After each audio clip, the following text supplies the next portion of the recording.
আমাদের দীপজল ভাই অসুস্থর কারণে কিন্তু কাজ স্থগিত। এছাড়া আলোচনা ছিল যে উনি প্রত্যেক মাসে 4টা করে ছবি শুরু করবেন। তো সেই 4টা ছবিতে হোক বা 5টা হোক সব শিল্পীদের কাজ করে, কিন্তু এখন অসুস্থতার কারণে কাজগুলো স্থগিত। এখনকার বর্তমান সময়ে ব্যস্ততা একটু কাজের সংখ্যা আলোচনা হচ্ছে, ব্যস্ততা কাজ হলে তো ব্যস্ততা হবে। আলোচনা হচ্ছে নভেম্বর ডিসেম্বর থেকে নতুন কয়েকটি ছবি শুরু হবে। যদি একটু বলি যে হচ্ছে এখনকার সময় যারা হচ্ছে অভিনয় করছে তারা একে অপরের পরিপুষ্টভাবে হচ্ছে কাজ করছে। তাছাড়া হচ্ছে যে কাজের মানটা একটু খুবই কমে গেছে। এখন কাজের মানটা কি আসলে শিল্পীরা ওইভাবে আসলে কাজ করতে পারছে?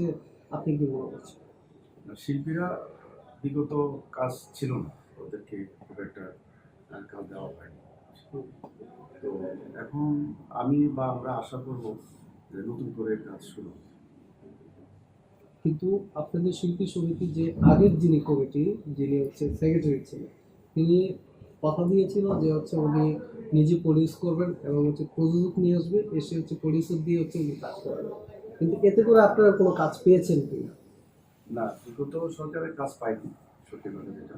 আর এখন আমাদের যে সেক্রেটারি বলেন যারাই আসছে আলোচনা হচ্ছে। আর যেহেতু আমাদের দীপজল ভাই এখন অসুস্থর কারণে কিন্তু কাজগুলো স্থগিত।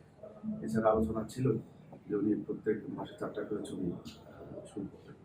তো সেই 4টা ছবিতে হোক বা 5টা হোক সব শিল্পীদের কাজ করবে, কিন্তু এখন অসুস্থতার কারণে কাজগুলো স্থগিত।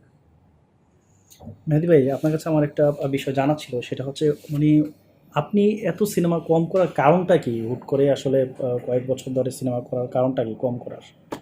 প্রথম কারণ হচ্ছে কাজে খুব একটা আমাকে নেওয়া হতো না বিগত সরকারে। 16 বছর বা 15 বছর যখন কাজ খুব একটা নেওয়া হতো না, গল্প সব ঠিকঠাক, অনেক সময় মেয়ে থেকে নেওয়া যাবে, এই ধরনের সিচুয়েশন আমি ছিলাম। আচ্ছা, আরেকটি কথা হচ্ছে ব্যবসা বাণিজ্য নিয়েও ব্যস্ত ছিলাম, সব মিলিয়ে আর কি। এর কারণটা কি আপনাকে নেওয়া এই কারণটা বললাম যে বিগত সরকারে যারা ছিল, তাদের শাসন আমলে তারা ওই শাসনগুলো তাদের কাজে লাগে না, মেয়েদিকে নেওয়া যাবে না, মেয়েদি আমাদের দলে না, দলভুক্ত হয়ে কাজ করতে হবে। তো ঠিক আছে, অসুবিধা নেই, কাজ তো আমাকে করতে হবে, আমরা শিল্পী, আমার কাজ করবোই আমরা, দল তো আসবেই। যাই হোক, দল যেতে এসে গেছে, আমরা চেষ্টা করবো সুন্দরভাবে শৃঙ্খলভাবে কাজ করার জন্য। দল যেই দিকেই থাক, কিন্তু কাজটা একে অপরকে সহযোগিতা করতে পারে, কিন্তু এটার পরে হচ্ছে আপনাদের কাজের মানটা কমিয়ে দেওয়া বা হচ্ছে আপনাদের সাথে কোনো অভিমান আছে কিনা? না, অভিমান মানে কি, এই যে দলীয় ভক্ত, দল ভাগ, যে আমি একে নিব না, একে নিব না, ও আমার দলে, আমার এই, ওকে নিব, এই কারণেই কাজগুলো আমাদের খুব কম হতো।